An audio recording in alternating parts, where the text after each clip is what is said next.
निर्माण और प्रलय दोनों ही शिक्षक की गोद में पलते हैं। ऐसे समाज का निर्माण जहां उच्च विचारों वाले सदाचारी और आदर्शवादी लोग बढ़ते हैं, और यदि शिक्षक गण ये कार्य ना करें तो समाज में असभ्य और दुराचारी लोग बढ़ने लगते हैं, जो धीरे धीरे संस्कृति का समूल नाश कर देते हैं।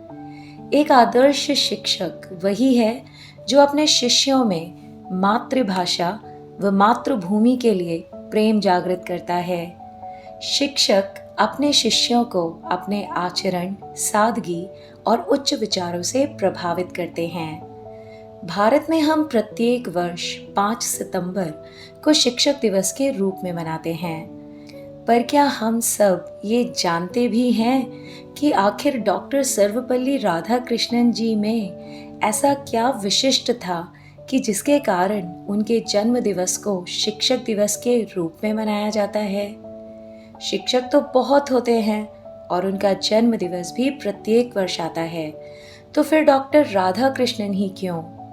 अब जब हम उनका जन्म दिवस शिक्षक दिवस के रूप में मनाते ही हैं, तो क्या ये हमारा कर्तव्य नहीं बन जाता कि हम उनकी विशेषताओं के बारे में भी जानें, जिसके कारण उनका जन्म दिवस शिक्षक दिवस के रूप में मनाया जाता है? तो आइए जानते हैं डॉक्टर राधाकृष्णन जी को। डॉक्टर राधाकृष्णन एक आदर्श शिक्षक थे। वे भारतीय संस्कृति के ज्ञानी, एक महान शिक्षाविद, महान दार्शनिक और महान वक्ता भी थे। वे पश्चिमी सभ्यता से अलग भारतीय संस्कृति को अपने देश में फैलाना चाहते थे।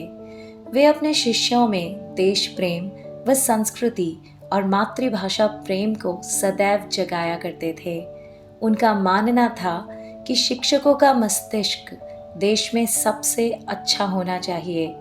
उनमें यह गुण अवश्य ही होना चाहिए कि वे अपने शिष्यों के भीतर मातृभूमि व मातृभाषा प्रेम को जागृत कर सकें, और ऐसा करने के लिए उनमें स्वयं भी ये भाव विद्यमान होना चाहिए, क्योंकि देश को बनाने में उन्हीं का सबसे बड़ा योगदान होता है। डॉक्टर राधाकृष्णन ने अपने सनातन शास्त्रों का गहरा अध्ययन किया था। उन्होंने दर्शन शास्त्र का भी गहन अध्ययन किया था, क्योंकि वह ये जानना चाहते थे कि ऐसी कौन सी संस्कृति है जिसके विचारों में चेतनता है और किस संस्कृति के विचारों में जड़ता है। तब उन्होंने तुलनात्मक रूप से यह जान लिया कि भारतीय आध्यात्म काफी समृद्ध है और किसी के भी द्वारा भारतीय आध्यात्म की आलोचनाएं निराधार हैं। इससे इन्होंने यह निष्कर्ष निकाला कि भारतीय संस्कृति धर्म, ज्ञान और सत्य पर आधारित है, जो प्राणी को जीवन का सच्चा संदेश देती है। शास्त्रों के अध्ययन से डॉक्टर राधाकृष्णन को यह बहुत अच्छे से पता चल चुका था कि संसार में मृत्यु एक अटल सच्चाई है और मृत्यु के लिए सब समान हैं। मृत्यु बड़े छोटे, धनवान और निर्धन किसी में कोई भेद नहीं करती। उन्होंने ये जान लिया था कि सच्चा ज्ञान वही है जो आपके अंदर के अज्ञान को समाप्त कर सकता है। वे जानते थे कि संतोष और सादगी भरा जीवन ही मनुष्य को शांति प्रदान करता है। मनुष्य जितना अहंकार और असंतोष से दूर रहे, उतना ही उसके लिए लाभप्रद होगा। बाकी किसी भी प्रकार के सुख से कहीं अधिक महत्वपूर्ण है मन की शांति। उन्होंने कहा था कि शिक्षक वह नहीं जो छात्र के दिमाग में तथ्यों को जबरन ठूंसे, बल्कि वास्तविक शिक्षक तो वह है जो उसे आने वाले कल की चुनौतियों के लिए तैयार करे। और हमें तकनीकी ज्ञान के अलावा आत्मा की महानता को प्राप्त करना भी जरूरी है। ध्यान से सुनिए, उन्होंने कहा कि तकनीकी ज्ञान के अलावा आत्मा की महानता को भी जानना अति आवश्यक है, क्योंकि भारत ही वो एकमात्र देश है जिसने आत्मा की संकल्पना पूरे विश्व को दी। पूरे विश्व को भारत की ओर से एक बहुमूल्य भेंट है ये, क्योंकि इसे जानने के बाद ही मनुष्य वास्तविक मनुष्य बन पाता है। यही है जो मनुष्य को सुख दुख हार जीत में सम रख सकता है। यही है जिससे मनुष्य को धैर्य, संतोष, तृप्ति और शांति मिलती है। संसार में मनुष्य के लिए इससे अधिक मूल्यवान कुछ नहीं। तो सोचिए, क्या कहना चाहते थे डॉक्टर राधा कृष्णन?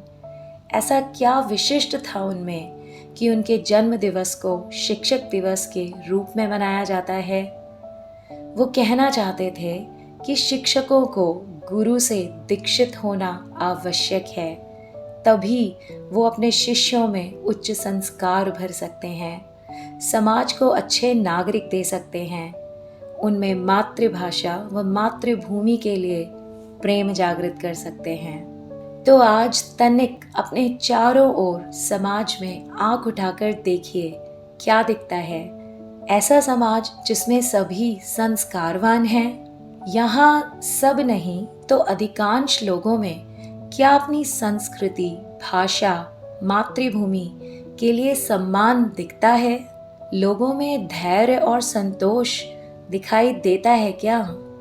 यदि ऐसा नहीं है तो क्या इसके लिए शिक्षक भी उत्तरदायी नहीं?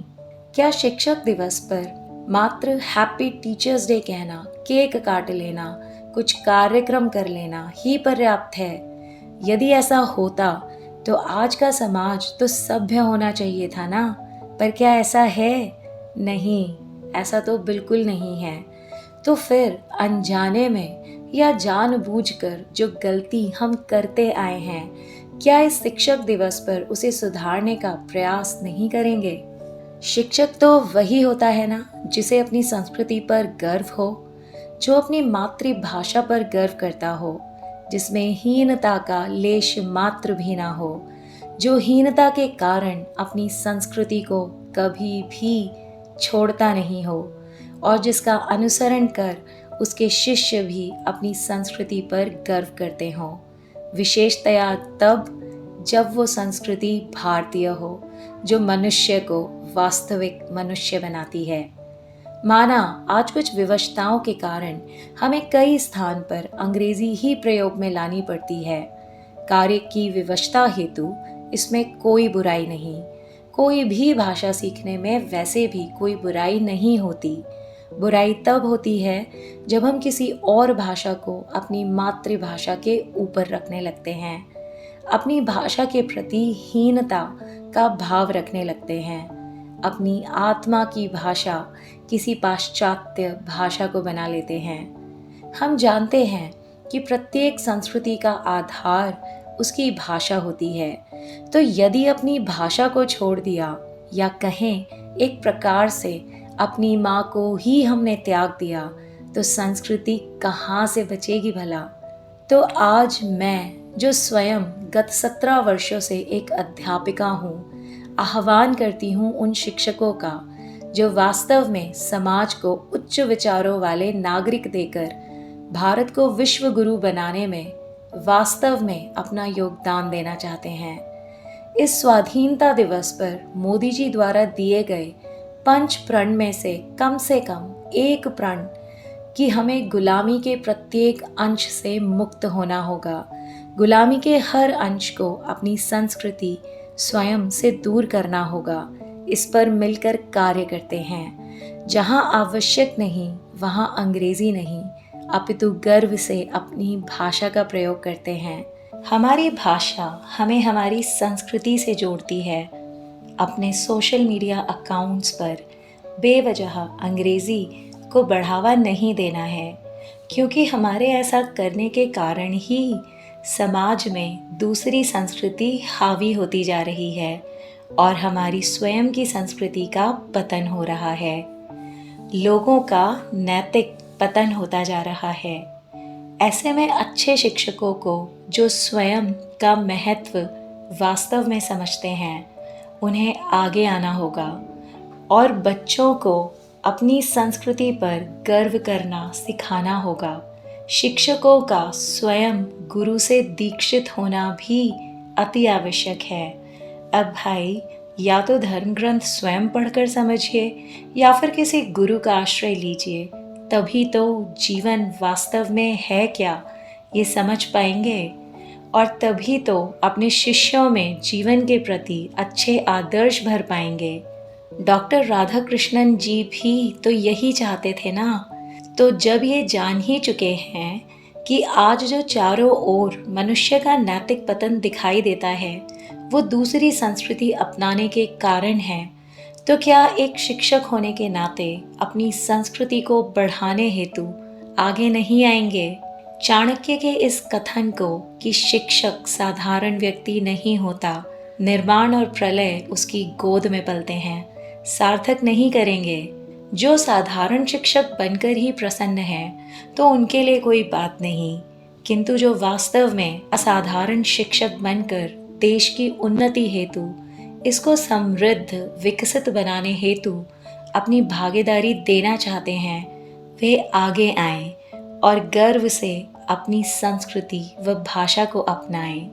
गर्व से अपने हस्ताक्षर हिंदी या अपनी मातृभाषा में कीजिए, क्योंकि वहाँ अंग्रेजी प्रयोग करने की कोई विवशता है ही नहीं। शिक्षक जहाँ समाज के उत्थान के लिए उत्तरदायी होता है, वहीं पतन के लिए भी वही उत्तरदायी है। तो आप निर्णय कीजिए, क्या बनना चाहते हैं, समाज का उद्धारक या विनाशक? शिक्षक दिवस की वास्तविक हार्दिक शुभकामनाएं।